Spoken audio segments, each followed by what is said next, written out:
ugu dambayn Fahima Yusuf Quje waxay ka degtay magaalada Hargeysa ee caasimadda maamulka Somaliland maalmihii ugu dambeeyayna waxay ku sugnayd magaalada Addis Ababa ee caasimadda dalka Ethiopia waxay aad la isku weydiinayaan war Fahima Yusuf Quje Addis Ababa ee hadda ka ambabaxayso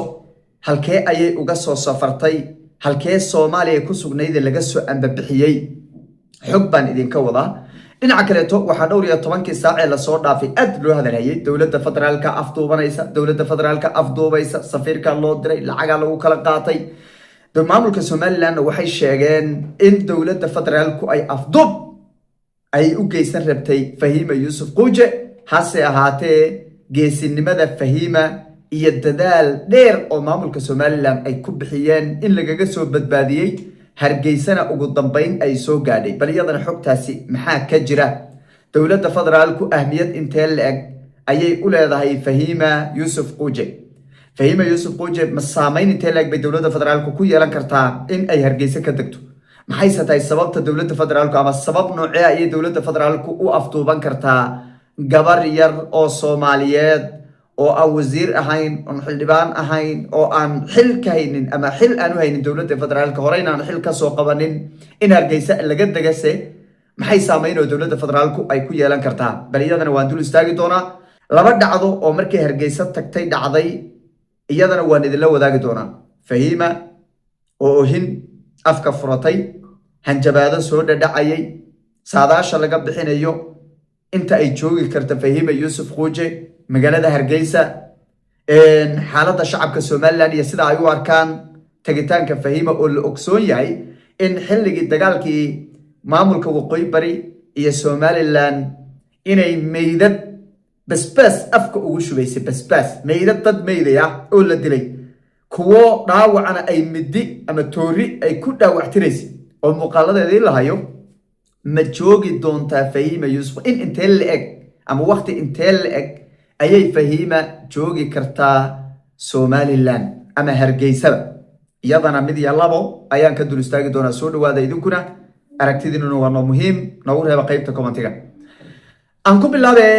Fahima Yusuf Quje oo maalmihii ugu dambeeyay hadal haynteedu ay taagnayd ugu dambayn Hargeysa ayay maanta ka degtay Addis Ababa ay ku sugnayd maalmihii ugu dambeeyay hadallo badan ayaan soo baxay oo ah dawladda federaalka soo afduubtay dawladda federaalka sida yeeshay dawladda federaalka sida yeelaysa qaar waxay laayeen Hargeysa oo ay ka soo tagtay Addis Ababa waxay joogtaa Jigjiga guriga garaad wiilwaal bay tagtay hoostay ka gashay sidan bay samaysay qaar waxay lahaayeen Hargeysa waxa weeye qorshe lacag ay qaadatay oo Muqdisho ka digi doonta way khiyaamaysay sidan bay yeeshay arintaas oo dhan horta waxaan ku soo ururinaynaa Fahima Yusuf Quje waa gabar Soomaaliyeed Hargeysada ay tagtayna waa intii badnayd nolosheeda meesha ku soo qaadatay iyadoo yar oo foodley ah ayaa la guursaday oo laascaanood laga guursaday Hargeysay tagtay caruuray ku dhashay caruurteedii baa joogta ninkeedii baa jooga marka tagitaan Hargeysa horta wax weyn ma waxa kale oo meesha ku jira dawlad federaal oo hadda gabadhan yarta daba ordaysana ma jiro mana jiro sabab loo daba ordi karo xilmayn qabanin xilmayn haynin hanti baxsada lama baxsanayso dambiila ma hoo dambi maysa gelin wax allaale wax loo raadiyo ama loo daba ordo ma jiro iyada ciriiri dib ugu laabatay haddii Hargeysa joogi karto oo Fahima Yusuf Quje ay joogi karto Hargeysa la arki doono iyada meel ciriiri ah oo dadkii Soomaaliyeed joogay la rabo in laga soo badbaadiyo oo badbaado u baahan iyo gurmad u baahan horta dib ugu laabatay dawlad federaal marka dawladda federaalka ee Soomaaliyeed ee magaca federaalka shakhsi hebel waa la dhigi karaa laakiin dawlad federaal marka laga hadlayo waa magacii ummadda Soomaaliyeed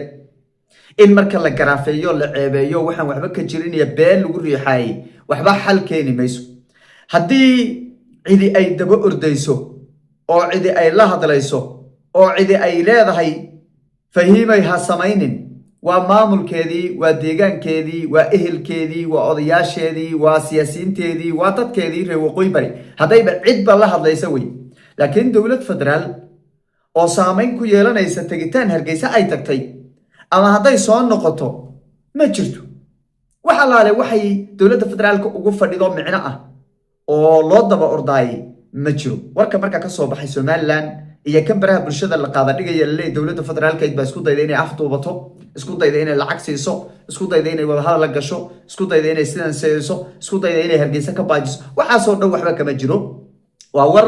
aan sal iyo raad lahayn oo waliba hatta sababayn loo sababayn karay aan jirin intaas marka aynu ka imaano maalmihii ugu dambeeyay Fahiima waxay joogtay magaalada Hargeysa ee magaalada Addis Ababa xagee ka soo safartay horta Fahiima halkee laga soo ambabixiyay Fahiima waxa laga soo ambabixiyay magaalada Garowe ee caasimadda maamulka Puntland hadday cidi soo sagootiday Hargeysa iska dhiib tiri dilaal ay ka ahayd ma waxa weeye dhaqaale ay ku qaadatay ama hawl u soo dhamaysay waa Puntland iyo Somaliland waayahan dambe wada shaqeyn fiican baa ka shaqeeya waxay ka midaysan yihiin sidii loo burburin lahaa maamulka waqooyi bari ee labada maamul u dhaxeeya sidii loo baabiin lahaa Puntland markay leeyahay shacabka ma waa xukuumadda Saciid Cabdullaahi Deni marka Deni iyo Ciro ayaa ka wada shaqeeyay sidii dadkan loo kala furfuri lahaa qof kasto marka caada qaata qof kasto dooni raaca qof kasto xoogaa raba waa loo kala turturaya dhinacna waxba loo tuuray dhinacna waxay u tuurayaan marka waxa leeyahay ka bax oo iskaga tag meeshan ka tag si loo garaafeeyo maamulkan halkaas ka dhisan si loo kala jabiyo midnimadiisa si loo niyad jabiyo dhalinyarada furimaha ku sugan iyo dadka maamulkaasi taageersan wax yeelayn baa looga dhigaya marka Garowe waa laga soo sagootay gabadhan heshiiskuna kuma dhicin Addis Ababa Garowe markii horeba ku dhacay markii la heshiiyay hawshii la dhamaystay wixii oo dhan waxa weey la diyaariyay ayay gabadhan Addis Ababa tag waxaada ku qaadaleen saasay waxeedii iyo hawsheedii iyo safarkeedii ay u bilowday taana waa qodob kale qodobka xiga maanta markay halka ka tagtay laba dhacda laga dawaan galiyay inta anigu hadda aan hayo waa qodob markay tagtay intaysan horta VIP da gaadhin su'aal baa la weydiiyay bal ka waran baa la soo noqoshadaada Hargeysa waxay tiri 6 sano kadib inaan ku soo laabto Hargeysa anoo huwisan farxad bay tahay inaan ku soo laabto Hargeysa anoo huwisan calanka markay tiri gabadhi way isqarisayba way yaxyaxdo way xishootay muraal xumo weyn gabadha way ka muuqataa muraal xumo aad iyo aad u weyn ayaa wajideeda ka muuqda waa qodobka labaad ee markay tagtay VIP da ayadana markay tagtay waji gabax iyo ilin ayay ishayn weyday aad bay u oyday waxa gabadhaas ka oysinaya qof faraxsan horta oo meel intuu ku soo laabtay farxay ma ooyo waxa ka oysinaya gabadhaas waa waji xumada meesha ay ku laabatay u yaalaan waxa dad badan isweydiinayaan Fahiima oo la ogsoon yahay ficiladii ay ka samaysay dagaaladii Sool iyo maamulka waqooyi bari u dhaxeeyay Somaliland ma sii joogi doontaa Hargeysa in intee leeg bay horta Somaliland dhex joogi kartaa halkaysa mari kartaa oo ay tagi kartaa si xorase Somaliland gudaheeda ma ku mari kartaa maya kuma mari karto in ciidan lagu wardeynayo mooyane Fahiima waji uma yaalo halka ay maanta ka degtay intay tagto xoogaaga soo qaadato oo qadar loo sameeyo yes way iskaga bixi kartaa laakiin Fahiimo si xor ah oo xurmale kuma joogi karto gudaha Somaliland laba sababood baysan u sameyn karin horta wiilkii ay shalayto indhaha ka soo ridaysay wiilkii ay shalayto dhaawac tiraysay toorida ku dhaawac tiraysay wiilkii isagoo meeydo marxuuma ay qajiga iyo basbaaska indhaha iyo afka kaga shubaysay muuqaaladeedii iyo wixii ay duubaysay hadalladeedii iyo jaa'ifadii iyo aflagaadadii ay qufaysay wixii oo horta waa u yaalaa intaas baa u taala dadka lagu sameeyay weeye dadkay dhex tagtay hooyo ayaa dhashay wiilasha iyaga gabar ayay la dhalatay wiilal ayaa la dhashay halka sharaf iyo xurmo halka uma taalo walow iyadu haddii ay iska tahay gabar iska barakaysan oo de waxeeda iska qaadatay laakiin joogi kari mayso ma